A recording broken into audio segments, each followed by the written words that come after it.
Dan Williams, Survive Outdoors, Wilderness Medicine. Today we're going to talk about myths, falsehoods, misconceptions of injuries in the outdoors, and we're going to dispel those myths. If you like wilderness medicine, if you love the outdoors, if you're concerned about getting injured and what to do or how to prevent injuries, you really should probably like our channel. Subscribe. It would be awesome. It would really help me out. So we're going to address the 10, there's not the 10, but we're going to address 10 myths in the outdoors. There's a whole bunch of other ones, but these are the most common that I encounter at an urgent care clinic. So I'll ask a patient, have you broken any bones? Have you fractured any bones? Well, no, I did break one, but I didn't fracture it. So a fractured bone, a broken bone is the exact same thing. Exactly identical. If you broke it, you fractured it. If you fractured, you broke it.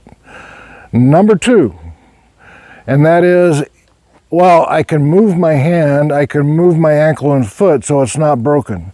Absolutely not true.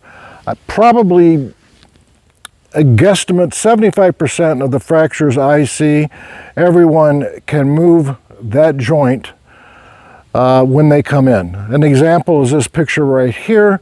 This gentleman fractured that ankle a week ago and comes walking in and is not even limping, has nothing on his ankle whatsoever. So yes, you can move most areas that are injured, that are broke / fractured. Number 3, I was bitten by a tick, but I never got a rash, so it's not Lyme disease. Not true. The CDC says about 70 to 80% of people will get a rash with Lyme.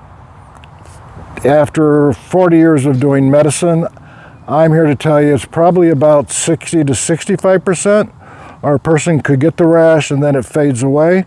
So absolutely not true. You only have to have 30 to 40% of people do not get a rash and they can still have Lyme disease.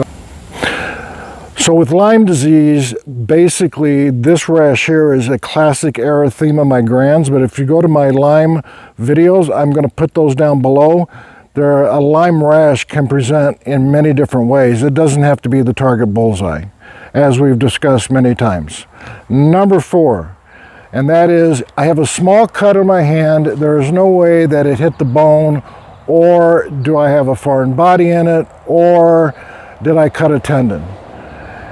The tendons on the top of your hand and along your wrist, the skin that's closest to the bone, you very easily can have a laceration to that tendon. Here's a photograph of a gentleman that was actually building a shelter in the outdoors and inadvertently cut his thumb, the dorsal aspect, the top of his thumb, and you clearly can see where the tendon is lacerated, which I had to repair.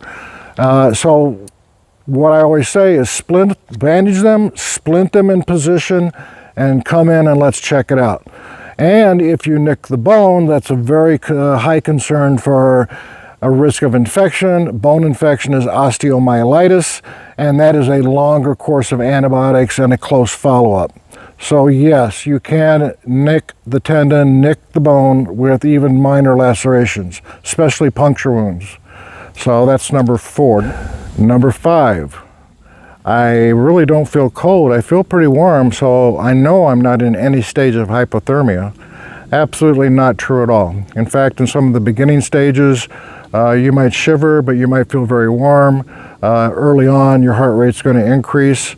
So that is definitely a myth. Number 6, if I get stung many times by a wasp or bee, my chances of having a severe reaction is less. It's the opposite. So the more frequently you are stung, the higher chance you have down the road of having a severe allergic reaction. In the photograph, you'll see a guy just recently came into the clinic. He had a rash after about 3 hours of being stung. It was under his armpits and his groin. And interestingly enough, this allergic reaction, it was in the creases of his arms and behind his knees. And that was like he's telling me the 3rd or 4th time he's been stung. Prior to that, he never had a rash. Now, does that mean the next time he's going to have a severe allergic anaphylactic reaction? No, it doesn't mean that at all. It does mean that it can, down the road, progressively get more severe. So would this guy be someone that may need an EpiPen down the road? Possibly, but that's something to think about when you're on a long trip. Should you be carrying EpiPen? What were your past reactions? Number 7, I think, is eyes. So many people think if I have an allergic conjunctivitis, it's going to be in both eyes, and that's not true. We've addressed this before. If you have an allergic reaction on your eyes, like an allergic conjunctivitis to pollen or the environment, to mold, it can be in both eyes. It's common in both eyes. But if you touch something and wipe your eye, you will get an allergic reaction in just one eye. So that's not unusual. Number 8, venomous snake bites. The vast majority are in the extremities, feet, legs, arms, hands. So the myth is people think you should lower that extremity below the heart. Absolutely not. Times have changed. When I started out in medicine in the early 80s, it was make a small vertical incision and use suction. Never do you do that. But in medicine, as we research, we learn through time. I have been in contact with the foremost authorities in snakebite treatment, and that is Dr. Spencer Green. And according to the NCBI now, the treatment modality is you want to elevate that extremity without bending any large joints. You elevate it above the heart. It is not really that relevant that you're going to have more venom be dispersed through your body with an elevated extremity. Pretty well after it bites you, it's a day late and a dollar short. You're going to see all kinds of information on the internet that's going to say, oh no, keep it below, keep it below. Absolutely not true. Elevate that extremity. Don't bend your elbow, don't bend your knee. Usually 40 to 60 degrees would be awesome. Hard to do that to transport out, I understand that.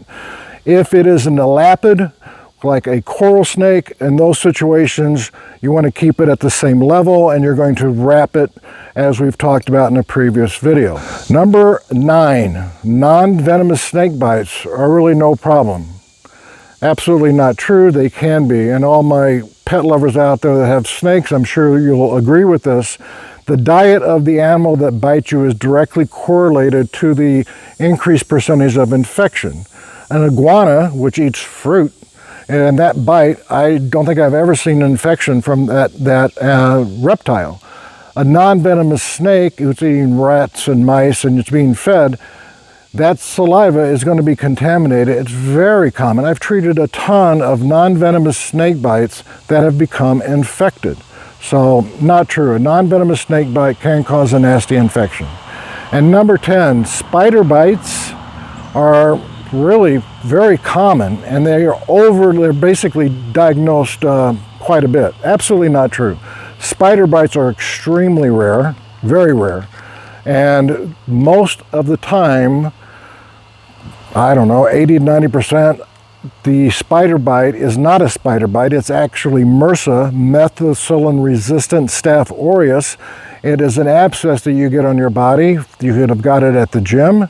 And as we've talked about before, any insect bite can cause a little bit of an abscess that you'll see where we would incise and drain it. And frequently a patient comes in and says, hey, I got bit by a spider. Did you see the spider bite you? No. Well, probably not a spider. So, hope that reassures you guys.